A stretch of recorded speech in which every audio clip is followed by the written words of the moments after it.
女士们、先生们，飞机马上就要着陆了，请您再次。嘿，我是 Jerry， 欢迎回到我的频道。很多人梦想着想要进 Google 工作，这支影片会给大家介绍一下 Google 的招聘流程，以及我如何准备面试。Google 面试会遇到什么样的题目，还有一些面试 Google 的小建议，以及为什么我最后没有选择 Google 的原因。继上一支影片我提到了我在2017年的夏天面临了要去德国慕尼黑大学读 Data Science， 或者是去中国苹果工作的一个2择1的人生分岔路。而最近一次跟 Google 打交道呢，是2019年的夏天，我面临的是到底要透过内部轮调去新加坡苹果工作呢，还是回到台湾在 Google 台北工作。虽然最后没有缘分 take Google 的 offer， 但是整个面试过程中，其中一个从美国飞过来面试我的大主管，他对我讲了一些鼓励的话，深深刻在我心底，直到现在都非常感动着。我觉得这辈子的求职生涯当中没有遗憾了。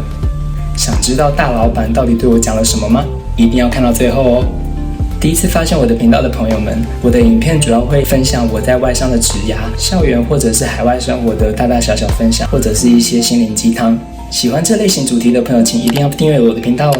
我的第一次与 Google 的接触应该是2014年在台大念研究所的时候，当时面试他们的 Marketing Intern， 跟 HR 做过了一次电话面试之后就掰了。2016年回台湾找工作，包括之后在 HPE 工作的时候也有陆续看 Google 的职缺，但是都没有下文。2019年常常看到新闻报道着外商加码投资台湾，包括微软、IBM、Line、Amazon、Facebook、高通、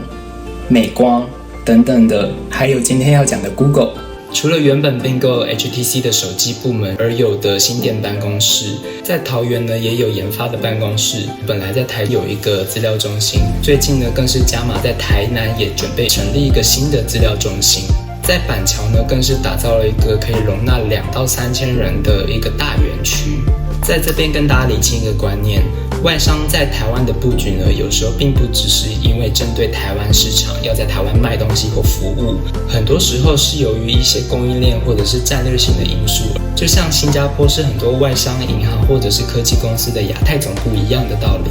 所以外商公司在台湾的员工呢，做的事情不见得跟台湾的市场一定有直接的关系哦。我之后会再做一支影片专门讲外商在台湾的投资布局还有战略的意义，之后影片做好了呢，我会放在这边的连结，大家可以点选。而在这样子很多外商包括 Google 大举投资台湾的情况之下呢，2019年的8月我也被 Google 的 HR 给联系上了。那接到电话呢，我也是很坦诚的是说，我当时已经要准备在10月去新加坡工作了，透过内部轮调。那我可能对这样的机会没有兴趣，但是很高兴也很感谢他们。当时的 HR 是鼓励我说我可以面面看，到时候的薪资都可以再谈。我就想到从2018年开始，其实就有陆续有很多主管啊或者是同事跳槽到 Google， 所以其实我也还蛮好奇他们的文化究竟是怎么样吸引人的。如果不包含 HR 的话，我一共面试了5个 interviewer， 然后大概历经了1个半月拿到了 offer。 这个呢就是 Google 的招聘流程，其实在网络上也找得到一模一样的资讯。第一步是 Recruiter 的 Pre-Screen， 再来是进行1到2关的 Phone Interview， 通常安排的会是在 Hiring Team 上比较资深的几个同事来面试，一次的面试是30分钟。如果面试顺利的话，再来下一关是 On-Site Interview，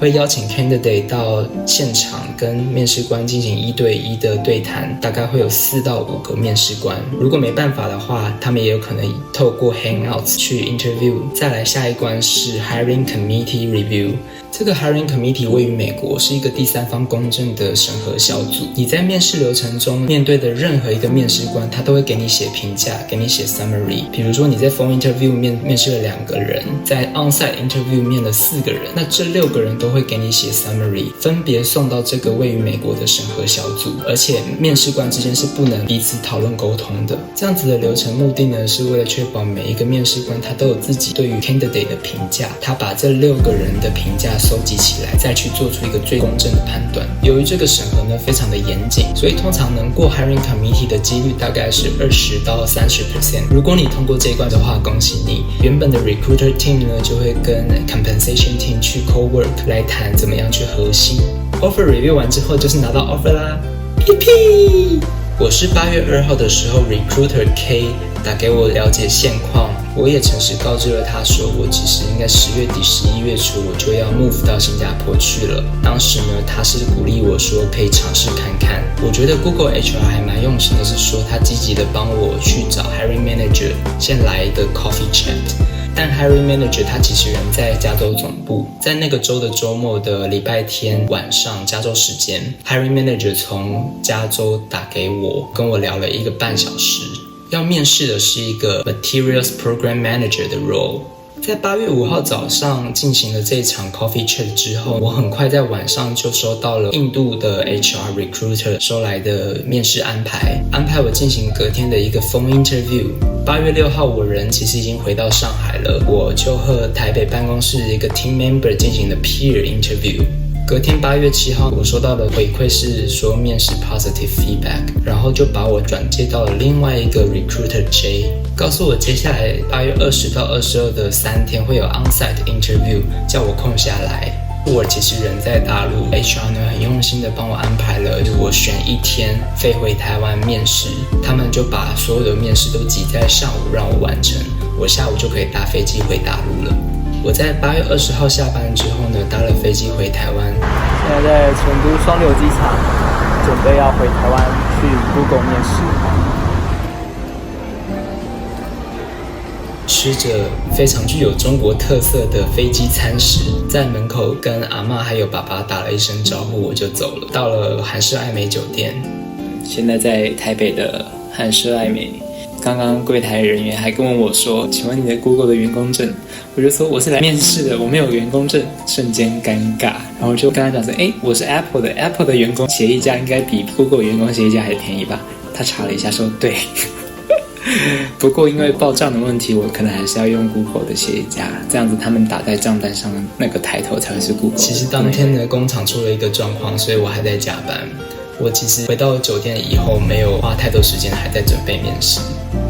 现在真的还蛮平静的，因为有可能要去新加坡的 Apple， 所以明天就当去交朋友聊聊天吧。想说有机会可以快速的回台湾，所以隔天我就叫了我妈妈还有我弟弟来韩舍爱美酒店找我吃早餐，用我自己的饭店的点数给他们换。后来我弟因为他也要去上班了，他也在信义区工作，所以他就从韩舍爱美酒店载我到101。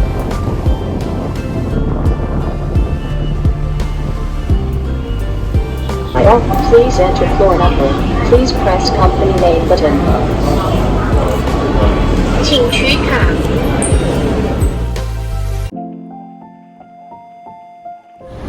拜拜101。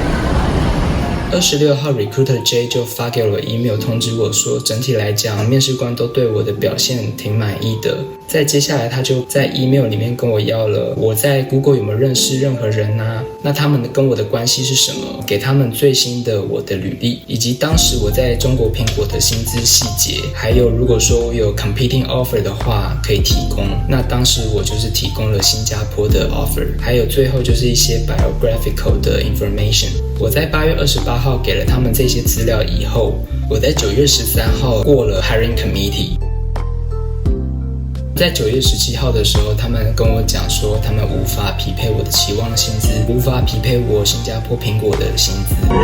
真的做不到。9月19号的时候，又打电话来问我说，可不可以就我当时在中国的薪资多给我20% 转成台币给我，我就说好啊，你们可以去算算看。然后隔了1个礼拜的9月26号，他们又再次跟我讲说，还是没有办法做到。在10月2号的时候，我正式给 Google 发了一个 Thank you letter， 因为毕竟整个面试过程的体验其实还蛮流畅的，而且也觉得有非常多感动的地方。HR 在这中间也是辛苦了。再来我们讲一下面试的准备。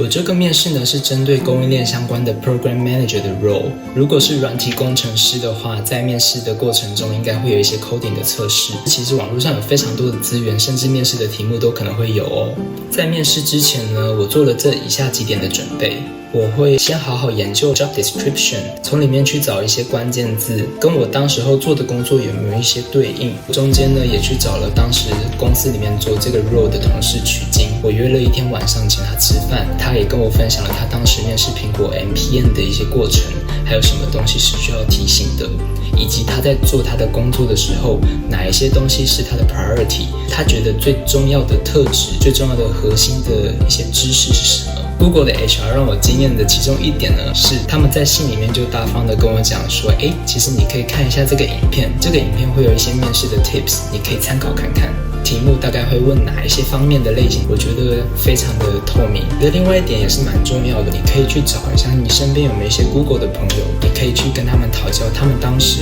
面试的时候有没有什么一些需要提点的。像我当时候就找了一个我在日本 Google 工作的朋友，他给我讲了1个多小时的电话，非常热心，也非常感谢他愿意这样陪我花时间，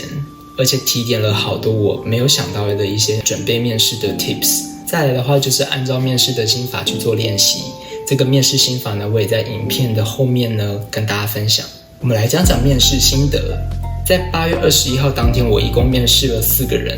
前3个人是从美国搭飞机来台湾做 onsite interview 的。第一个人是我这个 hiring team 的隔壁 team， 有密切的合作关系的一个主管。再来第2个人是我直属的 hiring manager， 他是我这个 team 的主管。再来第3个人呢是前面2个 team 的大主管，而第4个人是本身台湾 Google hardware team 的 cross-functional 的 interviewer。Google 通常都会在面试过程中安插一个与自己截然不同的部门的人来担任这个面试角色。我觉得 Google 面试流程用心的一点也是他想要透过不同的视角来去看看我这个人有没有符合 Google 的 culture fit。总体来说，我面试了那么多公司之后，我觉得 Google 最让我印象深刻的有几点。第一点呢是 HR 跟面试官本人都有提醒我的一件事，就是面试官可能会忙着打字，没有空看你。当然他也是有看我啦，但是非常少。这样子他们之后的 hiring committee 呢，就会有最充分的资讯去做出最公正的判断。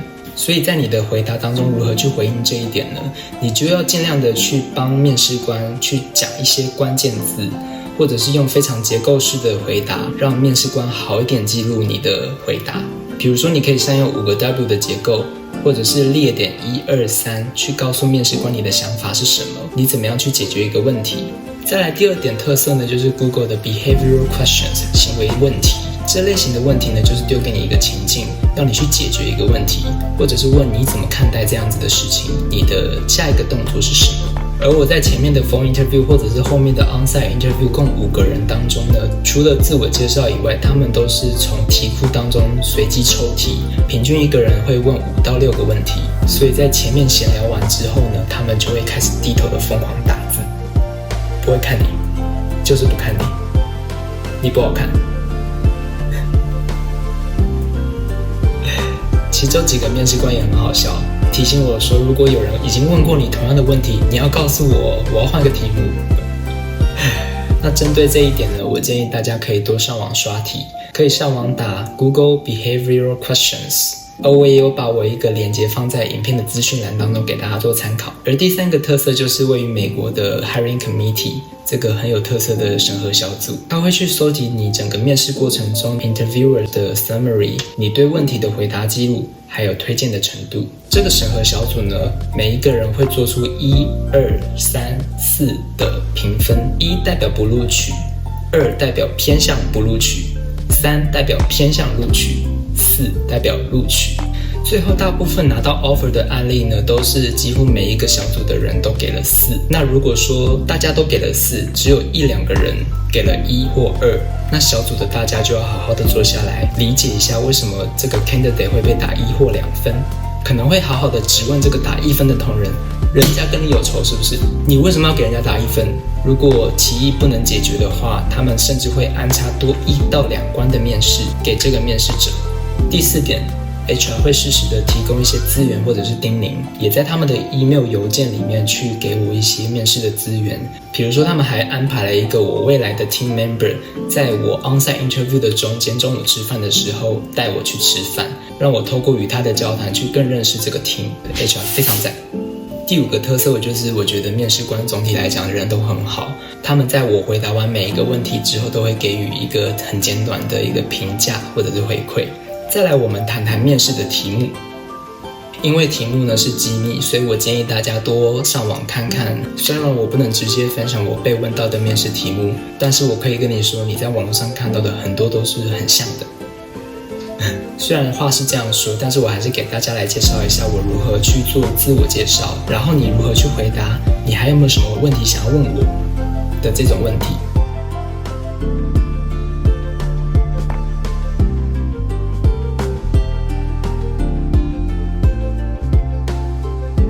You've got a very bright future ahead of you, Jerry. I can see that.